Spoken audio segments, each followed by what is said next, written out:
Hey, what's up guys? Welcome to my channel. Today we are going to get into a couple of interesting and scary stories that I found on Reddit.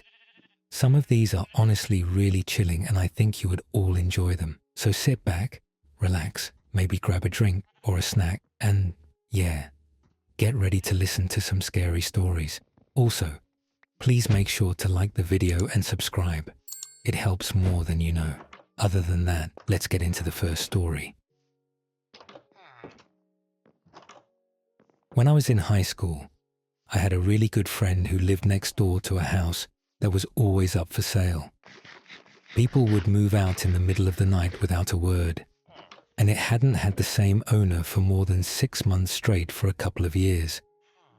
One night, we were really bored, and he suggested we go explore the house next door, since it had sat empty for a while. We go around back, and there's a dog door that he can crawl through, and he unlocks the door and lets me in. The house itself is really unremarkable. It looked like it was built in maybe the 1950s and was a craftsman-style house in an older, nicer part of town. My friend's house was similarly built. The kitchen had a really nice built-in breakfast table set against a picture window. The house's electricity was off, but you could see the street light through the window. My friend and I sit down on the floor across from this table and are just hanging out, talking. Why? Who knows? All of a sudden, my friend screams, and in that instant, my vision goes black. But it wasn't that I just couldn't see. My body was engulfed in this sickly coldness from head to toe. I start screaming and I feel my friend's hand grabbing mine and pulling me in some direction forcefully. My vision slowly comes back and I start to warm up when I realize that we're outside under the streetlight. It was December and should have been much warmer inside of that house. Finally, I look at my friend and he looks scared. I'm really confused and kind of panicked and finally asked him what happened.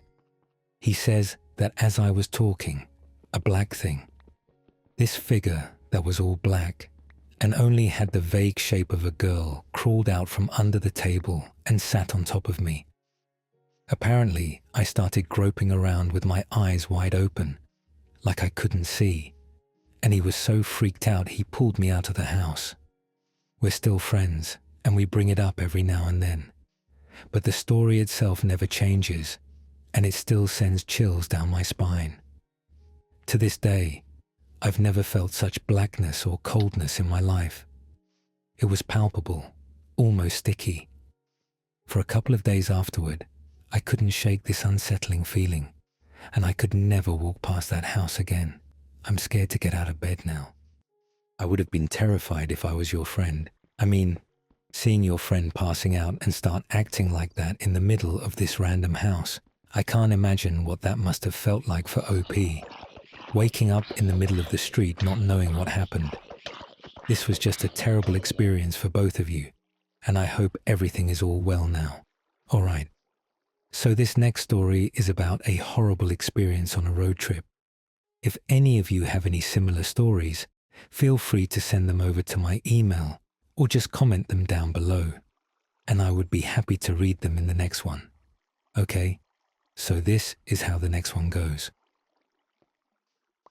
I was on a cross-country road trip from Ohio to Oregon, helping my best friend B move with one of our other friends at the time, R, helping as well in another car.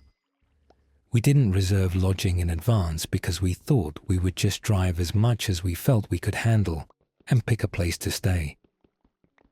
One of our requirements was that the place have a pool, because we all like swimming and it helps us relax a little on the way. We crossed over into Utah, and after some harrowing weather events, none of us knew were possible. After all this, we were pretty exhausted. This was before any of us had smartphones, so we saw a road sign for a motel with a pool. Nice, we thought. We found the place and I dropped B off at the lobby entrance to get us set up with a room, while R and I parked the cars.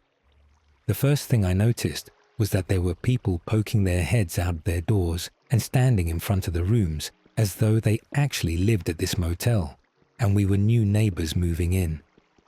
Strange, but I ignored it to try to find a space. I got one next to what looks like a garage. I get out and start walking toward the lobby. I get to a point where I can see the garage more fully. There is a massive glass window in what looks like a garage with a concrete floor. On the concrete slab was a couple of beach chairs, towels, some toys that were made to play in the sand with, and a blue hard plastic kiddie pool. Yes, this was the advertised pool. The sign had a full-size pool in it. But whatever, I was tired and just needed sleep at this point. Gawking at the pool held me up long enough that B was already walking toward me with the room keys. R was still having trouble finding a spot, so B handed me a key so I could check the room out, while she helped him find a space. I opened the door without a problem and tried to flip on the light. Nothing. I feel my way through the dark room and find a table light. Nothing. I'm still feeling around, and I heard a strange sound, but couldn't place it. I finally find a light over the second bed, and the room is illuminated for the first time. The room was clearly very dated with floral sheets, curtains, wallpaper, and lampshades, all different. What seemed to match, though, was what looked like dried bloodstains on the sheets, lampshades, and wall that very much looked like arterial spray. If this happened in the past, they sure as hell lined the sheets and everything up perfectly again after washing them. Through my horror, I remembered that I heard something in the direction of what I could then see was the bathroom. The bathroom door is closed. I went to open the door, and some creature the size of an opossum scurried quickly past me and out of the thankfully still open door outside. I don't know exactly what it was, but I was not interested in finding out what it was or what else might be in that bathroom. I noped right the heck out of there, and I was absolutely done with this place. I left the room and told R to stop looking. We were not staying here. I told B what I saw, and her face went from confusion to horror to anger. It was time for B to put on her Karen wig and get our money back, and I didn't feel at all bad about sticking her in this place. I followed behind as she stormed back into the office. I am listening into the conversation as I look around at this lobby. It was about 3 a.m., and the free breakfast was sitting on a counter. A plastic contraption with 2 compartments for cereal that twist out a small amount at a time like a candy dispenser. The part that scares me more now that I have had food safety training was the milk that was just sitting out on the table next to the cereal dispensers, unrefrigerated, at 3 a.m. B successfully got our money back after having to argue for a while. They did not want to give up on this money, and after everything I saw, maybe it was rare that they got new customers. I still wonder what I would have found in that bathroom if I wasn't too scared to look, but I think I got scared well enough with what I did see.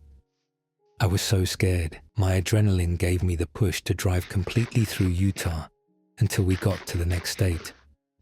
I will still never stay in Utah. I cannot imagine what it must have felt like arriving at that motel. Have any of you ever experienced something strange like this?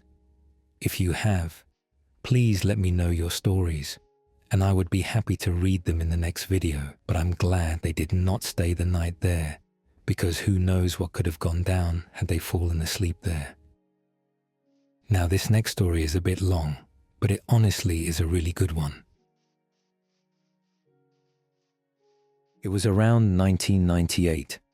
My family and I had just moved into an old clapboard house on the edge of town. It had a huge backyard with a 6-foot wooden privacy fence on one side and a metal chain link fence about 4.5 feet high around the other 3 sides of the yard.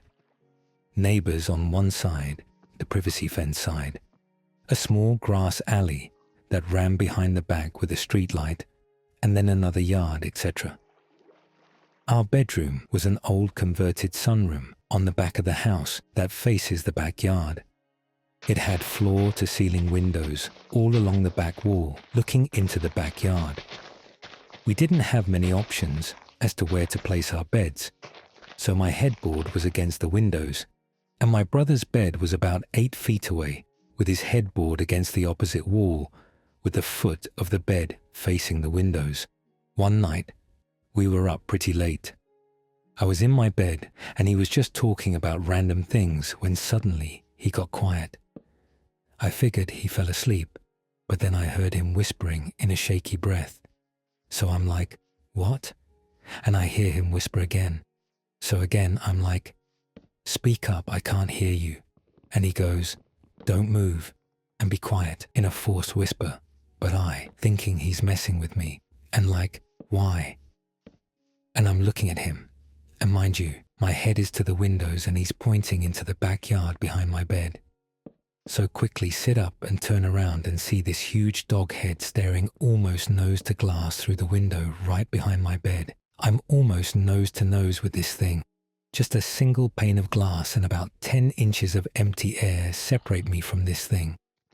Now when I say I screamed, I mean I screamed. Not my proudest moment, but hey, I was like 10 years old. Well anyways, the thing quickly ducked under the window and then ran to the side of the yard and jumped the 4-foot chain link fence and bolted off into the darkness. My dad came running into the room with our mum right on his heels. We were able to get out that something was looking through our window. So Dad ran back to his room and grabbed his shotgun and then headed out the side door of the house and into the backyard. Unfortunately, he didn't find anything. Wrote it off as I had a nightmare, and my brother wouldn't admit to seeing anything. So I took the blame and was told to quit messing around, go back to bed, typical parent response, etc. Well, later that night, maybe an hour or so, after I begged my parents to let me sleep in the living room, because leaving the house wasn't an option and still being refused, I was made to sleep in my room. So again, my brother and I are in our room with these floor-to-ceiling windows. We are just completely rattled. We are both huddled in his bed staring out the windows when we see this thing come walking along the chain link fence on all fours, and the fence only comes up to its mid-shoulder, so this thing is huge. It sniffs the ground, does a few circles, and then hops the fence into the backyard like it's nothing. It walks over to the window and again gets nose to the glass like it's trying to see in. We are panicking the whole time. Well, my brother is like, "Fuck this." And soon as he steps off the bed, we hear this loud bang, and there is a flash of light. The thing at the windows gets knocked sideways, and without even missing a beat, it turns and runs across the full length of backyard, jumps the back chain link fence. It cleared the fence, the alleyway, and then landed in the back neighbor's yard.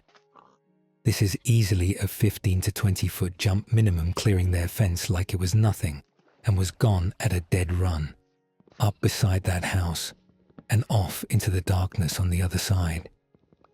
My dad comes tearing around the side of the house with his shotgun in hand, and makes a mad dash for the side door and slams it shut behind him.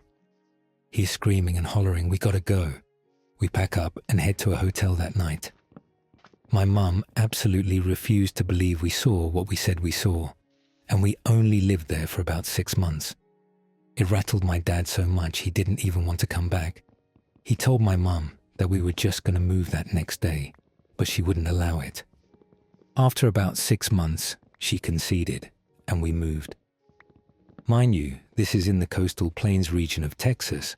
We have no large wild canines here. We have stray dogs and coyotes, but nothing that would even remotely touch on how big this thing was. My dad swears he shot that thing with a slug from about 15 feet away, with his 12-gauge shotgun right underneath its left arm, hitting it in the ribs, where its vital organs are, and nothing, it just ran off. He said the thing that freaked him out the most was that when he saw the thing jump the fence, it walked towards our window, crouched but still on its hind legs. It wasn't walking on all fours, and then when it got to our window, it stood up straighter, and he could tell that while it looked like a dog, its body was shaped wrong. He said it looked like a really stocky person wearing a dog suit, but he could tell it wasn't a suit. Also, that when it was walking in circles, sniffing the ground before coming into our yard the second time, it wasn't actually sniffing the ground like for a scent. It was staring at our window with its face to the ground, like it was acting like it was sniffing the ground, almost as if it was playing a part to see if anyone would notice it. He said he's had dogs his whole life and everything about what it was doing was wrong. A while later, I asked my dad why he was in the backyard, if he thought I was having a nightmare, and he told me my brother is the one that gave it away. He said with how panicked I looked, that my brother was almost white as a sheet and wouldn't take his eyes off the window. He said, "Your brother has never looked so scared and never been one with just making stuff up." So after going back to his room with my mum, as he was laying there thinking about it, he decided that if my brother was as white as he was, then we had to have seen something. So he grabbed his gun in case he had to scare some creeper out of our yard, and figured he was going to go through the garage and out by the far side of the house and sneak to the corner to see if someone was peeking in our windows or if someone was actually messing with us. He never actually thought we saw a huge dog-looking thing, just that maybe with it being dark outside and us being kids with overactive imaginations, maybe we just mistook someone as something. But when he saw that thing come up the side fence, and with the streetlight in the back alley lighting up the backyard, he saw it and it freaked him out. He was going to creep back inside until it went up to our window, and he said as it stood up, he just got this instant feeling of just dread, like something was going to happen to us.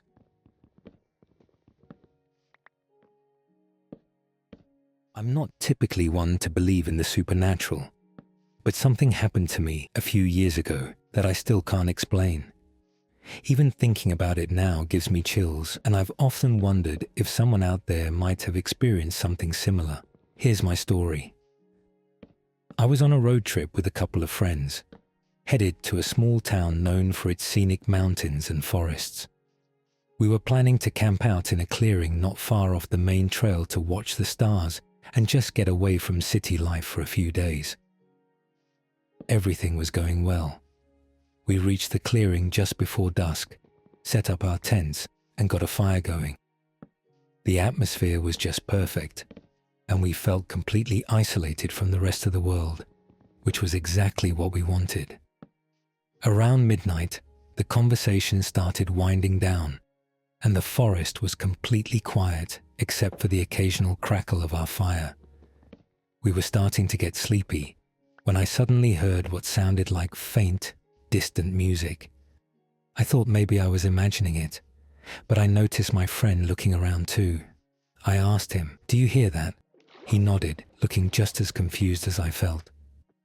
We strained our ears, trying to place the sound, and realized it was coming from deeper in the forest, beyond where our firelight could reach. It was a strange, melodic humming, almost like a lullaby. The weird part was how it seemed to echo around us, as though we were in a large, hollow room.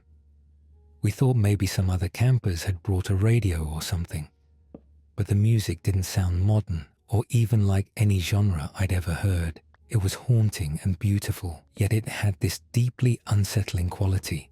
We debated investigating, but ultimately decided against it. It was late, we were in an unfamiliar forest, and we didn't have a strong enough light to make it far, so we sat there, listening to the eerie music, hoping it would stop. But it didn't. It kept going, growing louder, almost like it was getting closer. But we still couldn't see anything beyond the firelight. Then something really bizarre happened. All at once, the fire suddenly dimmed and the whole clearing felt cold, like someone had sucked all the warmth out of the air. The music was clearer now, and it was almost as if it was coming from all directions. My friend whispered, "I think we should go back to the car." He didn't have to tell me twice. We quickly grabbed our essentials, left the rest, and started moving back toward the trail. As we hurried through the dark, the music seemed to follow us, fading and growing louder in waves, almost like something was pacing us from a distance. At one point, I thought I saw a flicker of movement in the trees, a shadow that didn't quite match any of the natural shapes. We finally made it back to the car, locked ourselves in, and drove back to the nearest town without looking back. When we went back the next morning to grab the rest of our gear, everything was exactly as we'd left it, but the clearing felt different somehow, like something had been disturbed. Even in broad daylight, I felt like we weren't alone. To this day, I can't explain what we heard that night. We've tried rationalizing it as maybe a strange echo or another group of campers playing music, but no one in town had seen or heard anything unusual that night, and the nearest campsite was miles away. I've since talked to other people who enjoy camping or hiking in remote places, and while some have strange stories, no one's described anything quite like this. Part of me wonders if it was just some shared hallucination or a trick of the mind, but we all heard it, and we all felt the cold, hollow feeling in the clearing. I still don't know what to make of it. I honestly have never been camping.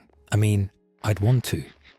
But then I read stories like these and I'm just like, maybe not. I'm glad all they were hearing were just noises, and it didn't lead to anything worse. But still, I just can't imagine being out in the middle of the forest with no one else around you. I don't know. Maybe it's just not for me. But anyways, that's going to be all the stories for today. I know it was a bit short, but the next couple ones will be longer, once I can put together a few more like this. So yeah, let me know what you guys thought of this video, and if you'd like to see more, just me reading stories and playing Minecraft. I hope you guys enjoyed it. If you did, feel free to leave a like and subscribe so you don't miss the next one. Alright, I'll see you all next time.